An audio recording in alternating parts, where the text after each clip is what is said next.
You're listening to the Faeries and Folklore podcast by Ronel.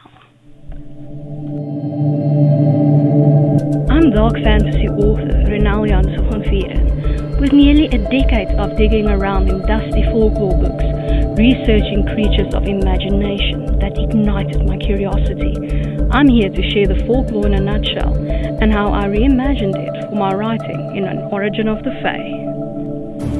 This is the Faeries and Folklore podcast. Hi, I'm your host, Ronel Janse van Vuuren. You can just call me Ronel. In today's episode, we're continuing our exploration of the Faeries. This episode is brought to you by my Dark Court Sisters book series, available in ebook, paperback, and audiobook. 3 sisters, 3 destinies, 3 ways to destroy the world. Go to ronelthemythmaker.com/Dark Court Sisters series for more. You can now support my time in producing the podcast, researching, writing, and everything else involved by buying me a coffee. This can be a once-off thing, or you can buy me coffee again in the future at your discretion. Go to buymeacoffee.com/Ronel to support me.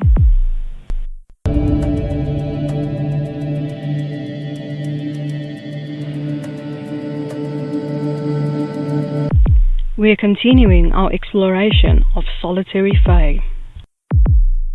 Today's fairy, Farralis, Folklore in a nutshell by Ronel. So I found the term Farralis for a specific kind of fire fairy in Lucy Cooper's The Element Encyclopedia of Fairies, but I couldn't find it anywhere else. I even asked my new research partner, ChatGPT, to help me look for answers. But it says that there is no established mythology or folklore that includes a fairy named Farralis, and definitely not one with the attributes given. This means I'm not as bad at research as I at first thought when I couldn't find this fairy.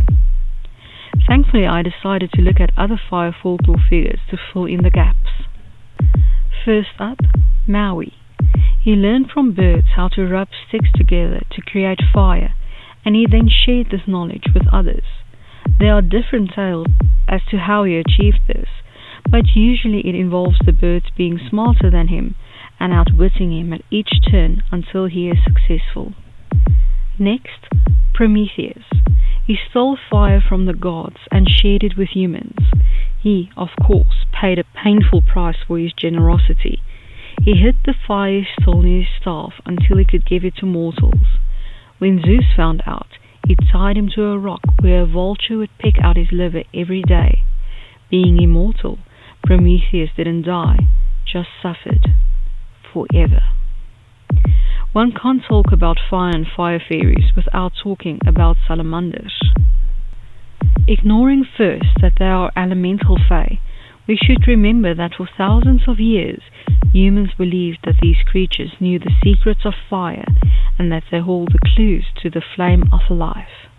Of course, we know that they are elemental fae and thus the embodiment of fire. Avi seems to be the only fairy queen connected to fire with a well of fire where she cured toothaches, among other things. Where does this leave us with the creature Farralis, though? And now for my interpretation of the Fae in An Origin of the Fae, Farralis. Farralis is a code name for those who work for Queen Avi of the Well of Fire. These Fae are known to take fire where it is needed most, like how Prometheus and Maui gave fire to mortals. Some of these Fae live in Avon Hollow with the salamanders, while others live openly among other Fae as summer Fae, who are immune to the dangers of fire. As a little bonus, let's look at this fairy translated to Afrikaans. Vierviekie. This is of my own making.